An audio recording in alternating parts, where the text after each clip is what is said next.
Vice, ito na po yung hinihingi niyo. Bakit hindi pa nagsisimula ang presko? Any minute, Vice, magsisimula na po sila. Sabihin mo mag-umpisa na sila dahil lumalabas na si Tanggol. Ngayon na. Yes, Vice, iwan ko po ito. Kasama ninyo ako, si Father Ruben, mula sa banal na simbahan. Jen, Quiapo. At lumabas na si Tanggol.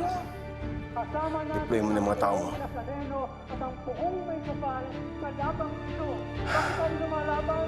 Dahil ang may katotohanan na may kasamaan, katiwalian at korupsyong nangyayari dito sa ating bayan. At ano ang dapat natin gawin? Ang katotohanan, hindi tayo ang magkakalaban. Ang kalaban natin ay ang mga alagad ng kasamaan. At kailangan natin magkaisa. Kailangan natin palakasin ang ating puwersa.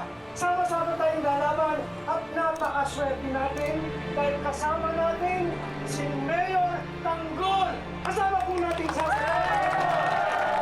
Magandang araw po sa inyo. May gusto kong iparating ang ating butihing mayor. Ladies and gentlemen,